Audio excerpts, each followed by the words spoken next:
En direct du salon à Feur, je suis avec Jean-Luc aujourd'hui et dans le cadre de la boîte à outils du bien-être, on va parler aujourd'hui de la psychogénéalogie. Jean-Luc, bonjour. Explique-nous un petit peu la psychogénéalogie, qu'est-ce que c'est ? Alors la psychogénéalogie, c'est ce qui va mettre en avant tous les schémas familiaux, les loyautés familiales, les non-dits, tout ce qu'on peut porter en fardeau qui vient de nos aïeux et qui nous empêche d'avancer correctement dans notre vie en fait. Donc qui vient te voir ? Comment on vient te voir ? Et quand est-ce qu'on vient te voir ? Comment se passe une séance ? Explique-nous tout, Jean-Luc. Alors malheureusement, on vient me voir souvent trop tard.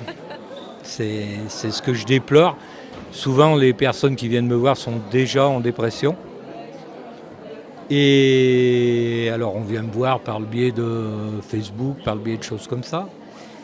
Et les personnes, oui, viennent un petit peu tard. Donc, Oui, en gros, tu essaies de nous dire que des fois, c'est bien de peut-être faire une séance ou deux, sans but précis, mais plus dans l'idée de connaître son arbre, de voir l'histoire et puis d'alléger avant que les bobos commencent à s'installer. exactement. Voilà, il faudrait venir un peu plus tôt avant que la phase de dépression soit là pour pouvoir avancer correctement et surtout éviter de sombrer dans la dépression et d'être obligé après de venir avec les médicaments, etc. Et on sait que on soigne d'un côté et on détruit de l'autre.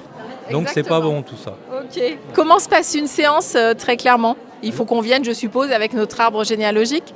Alors une séance, la première séance va se passer, ça va être une séance de découverte où moi je vais découvrir la personne, la faire parler beaucoup. Il y a beaucoup, tout passe par la parole, beaucoup. Les gens ont besoin de parler, d'être écoutés sans jugement. C'est ce qui se passe chez moi dans mon cabinet. Et on va commencer à construire le génosociogramme petit à petit. Alors bien entendu, si les gens viennent déjà avec quelque chose d'un petit peu étoffé, tant mieux, on va gagner du temps. Sinon, petit à petit, ils vont, de séance en séance, ils vont venir avec de nouvelles informations, ils vont aller à la pêche aux infos, ils vont apprendre également à connaître leurs aïeux, qu'ils croyaient connaître, et on s'aperçoit qu'ils ne les connaissaient pas si bien que ça.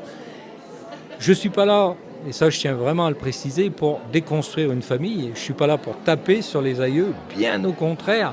C'est eux qui nous ont construits, qui nous ont fait, qui font ce que nous sommes aujourd'hui. Malheureusement, eux traînent depuis des générations avant des non-dits, des choses comme ça qui ne nous appartiennent pas et qui nous empêchent d'avancer correctement. Oui, qui quelque part, de façon inconsciente, influence nos décisions, influence nos choix. C'est vrai que c'est bien de mettre en lumière. Tu parlais on peut ne pas avoir toutes les informations, mais c'est vrai que quand on n'a pas d'informations, dans l'arbre, il y a d'autres informations qui apparaissent, que ce soit par les dates, les prénoms, les professions. Tu peux... Tout à fait, voilà. Oui, avec les dates, avec les professions, toutes ces choses-là, on va tout de suite mettre le doigt sur... Oui, parce que finalement, quelqu'un qui n'a pas, imaginons, qui a été abandonné, il n'a ni information sur son papa ni sur sa maman, et que va-t-il venir faire chez toi, quelque part ? Il va venir faire une thérapie déjà, et ça c'est très très très important.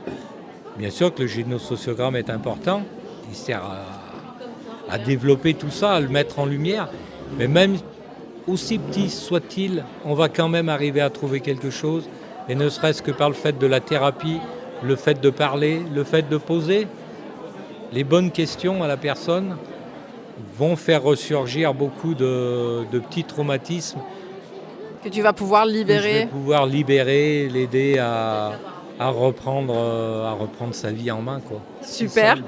Jean-Luc, où est-ce qu'on te trouve ? Où pratiques-tu ? Alors je pratique chez moi dans un local indépendant qui est vraiment dédié à la psychogénéalogie et je suis sur la commune de Trollin. Trollin, à côté de Boin-sur-Lignon, Montbrison. Ouais. On te joint, tu as une page Facebook, tu as tout ça, tu es sur les réseaux sociaux ? Oui, j'ai une page Facebook.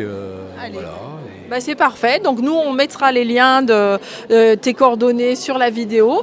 On te souhaite un très bon salon. Merci Jean-Luc pour toutes ces explications.